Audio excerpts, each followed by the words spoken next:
And so what is the best way? What's like to come out, like what do you do to test for mold? Because it's a big ceiling area. You could see like the wet wall next to the fireplace. My instinct was to turn on the fireplace to heat and dry up the air, but then some mold expert was that someone knew was like, no, the heat's going to actually make the mold grow faster. And I was like, so we haven't addressed it. It's just there. It's not leaking anymore. And so for most people, including, someone that I was like, we got to check into this.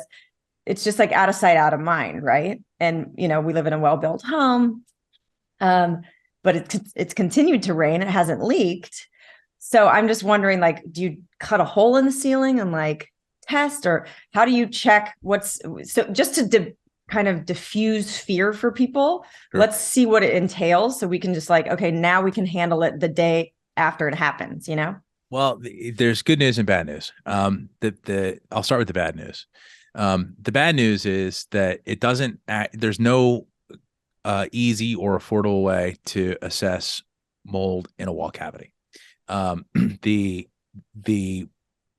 best way to do that is, of course, and this is, just based upon my experience, with a mold detection dog, if you have one, and by the way, they're not exactly abundant.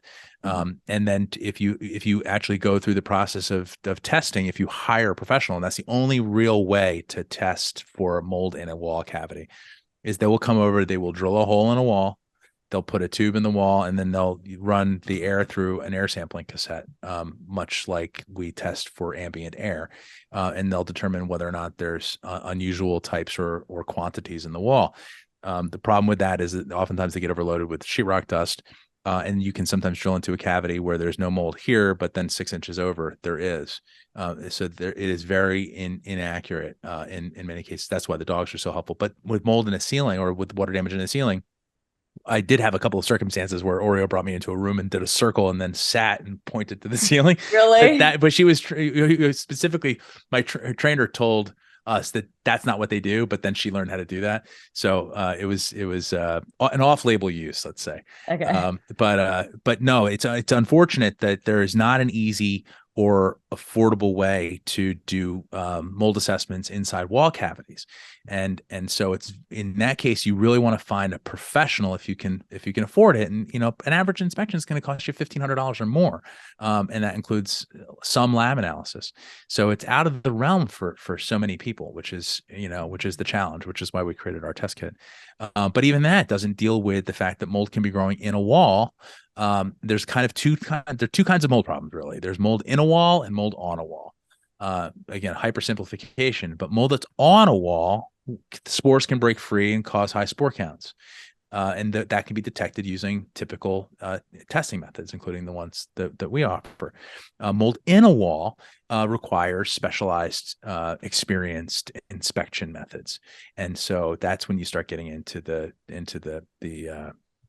cost prohibitive zone. But this is what when I went back to the 24 to 40 hours piece. If you've got a significant amount of water damage, the best thing to do is actually to rip it out day one. And nobody wants to hear that either. So in other words, there's no good news. The only good news is that there is a way if you get to it within 24 to 48 hours. But the people are so reluctant. And by the way, I am guilty of same. I live in Minnesota. We had 4 feet of snow in the last 90 days or so, and as it began to thaw, water came down and went up under my siding and down into my kitchen ceiling. And so I was in there and I said, where's this water on the counter? Somebody must have spilled something. Looked up, boom, and it was very clearly water coming through the ceiling. And so did I go up there and rip it out? No. What am I talking about on the podcast? I know very well that this is the right thing to do. But also what we also know in the industry is that generally speaking, a one-time event, especially if it's limited in scope, generally can be left to if it's very limited. Under 10 square feet is the rule of thumb according to the EPA. For professional mold remediation, I would say that if you've got 1 or 2 square feet of water damage, that's just a one-time event, you can usually leave that be. Okay. I mean, if it's just a one-time event, if it persists beyond that, it needs to be dealt with. Okay. It needs to be dealt with very, very quickly, because then it will start. It's one of these things which grows geometrically, Mm. right? One spore becomes 1,000, 1,000 becomes 1,000,000, 1,000,000 becomes 1,000,000,000, right? And so it's just, and we're talking about hours and days, not weeks and months, Wow. right? So if it's a one-time event and it's limited in scope, you can sometimes go, okay, It'll dry itself keep an out. eye on that. Yeah. Yeah. Okay. But beyond that, you have to take action Okay. All right. Well, and do it quickly. And if you do it quickly, the insurance will pay for it. And if you don't do it quickly, the insurance won't. okay. Got it. Yeah. No, it's tough. It's a bitter pill to swallow. This is a very, very challenging subject for anyone to navigate. And especially if you go online. I mean, 99% of what you read out there is misinformation. It's all fear-based. And so, this might be a good segue into talking about remediation, what it is and what it isn't. Okay. Most of the time when people talk about remediation, what they're talking about is treatment. And treatment does not exist. Treatment means kicking the can down the road. What remediation is fixing the water. The root word of remediation is remedy, which means to fix the underlying cause, right? Root cause. Right. And so what's the root cause of mold? And this is a super important takeaway too. Mold is not the problem. Mold is a symptom. Mm. The problem is moisture, right? So a healthy building is clean and dry. And so as soon as you introduce moisture of any significance, mold can grow very quickly, especially modern construction. I mean, the reason we have a problem with mold in our society, and this is a global problem, but it's not nearly as bad elsewhere as it is here. It's because we build buildings out of paper mache, right? We literally build buildings, self-composting buildings, just to add water. Sheetrock is a perfect growth medium for mold. And we had this huge boom, the baby boomers, where we needed to build all this fast and cheap housing, and so we had all this fast and cheap building materials that were created to meet that need. And then in the 70s we had the oil crisis, and we had to close them up tight. So now water gets in the walls and it gets into the fluffy insulation, it stays there and it grows against the sheetrock, and the stuff that builds off of that, the musty smell, not to mention the VOCs and chemicals from all the building materials that we the chemical companies make our building materials. So what's in the building materials, and then all those things accumulate in our environment, and we wonder why we're so sick.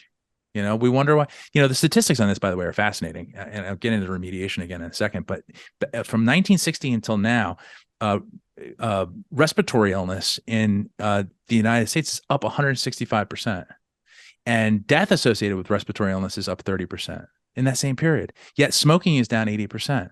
And you just have to ask yourself, why is that, right? If the number one cause of respiratory illness has been largely eradicated, then where's that coming from? And it's very clear to me that it's from the VOCs. It's from the mold and VOCs. We live in chemical boxes that get moldy very quickly when they get wet. Yikes. And so it's very important that people take action on these things, but it's also important to use HEPA filtered air cleaners with carbon, because it will remove those things. It's also important that you open your windows.